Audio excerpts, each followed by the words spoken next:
There will be a day when your life becomes a memory. Not dramatic, not loud, just finished. And in that quiet moment, one question will rise above all others. What did I do with what I was given? Not what you planned, not what you talked about, not what you almost started, what you actually built. Most people do not lose their dreams in one big failure.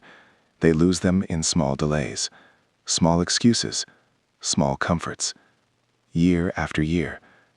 And one day, the dream is still alive inside them, but their time is not. This is not about fear. It is about awareness.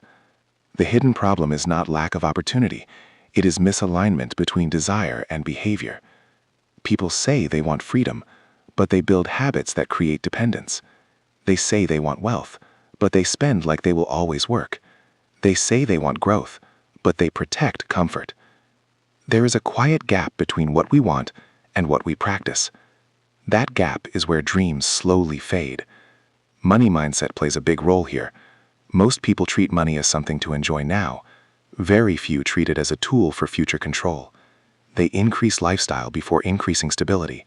They reward themselves before investing in skills. They react to money emotionally, not strategically.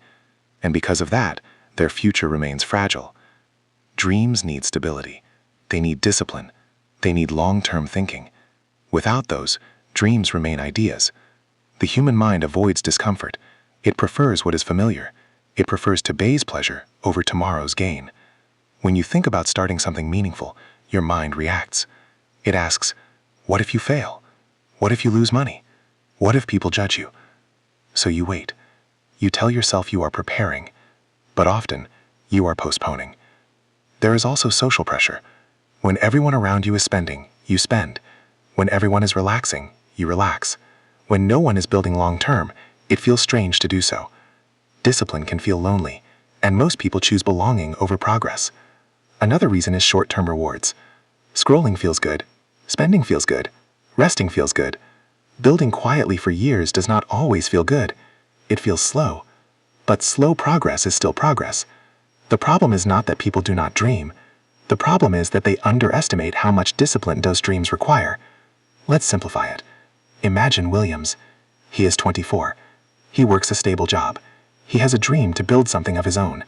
He tells himself, I will start when I feel ready. Each month he earns money. He upgrades his phone. He upgrades his wardrobe.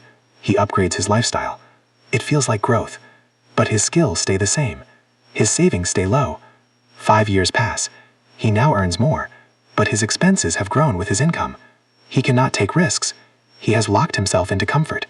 At 45, he looks responsible, but inside there is quiet regret. He remembers the version of himself who wanted more. Now he says, maybe in another life. Now imagine Charles. Same age, same job, same fears, but different thinking. He keeps his lifestyle simple. He saves consistently. He studies money. He invests in learning. At night, he works on his ideas, not for attention, not for quick results, but for long-term freedom. At 30, nothing looks dramatic. At 35, he has options. At 40, he has control over his time. The difference was not luck. It was patience. It was discipline. It was the ability to think beyond today. Most people see discipline as punishment. They see saving as restriction. They see long-term planning as boring. But disciplined people see it differently. They see it as protection. Protection from stress. Protection from regret. Protection from wasted years. The deeper issue is identity. If you see yourself as someone who tries, you will stop when it gets hard. If you see yourself as someone who finishes, you will endure discomfort. Money behavior reflects identity. If you believe money is temporary, you will spend quickly. If you believe money is a tool for freedom, you will manage it carefully. Your future is shaped more by identity than by income, and identity is shaped by daily choices. The shift begins with one question. What will this decision mean in 10 years? Before spending, before quitting, before delaying, ask that question. Long-term thinking changes behavior. You stop chasing quick validation. You stop comparing your progress to others. You focus on skill. Skill creates value. Value creates income. Income, when managed with discipline, creates freedom.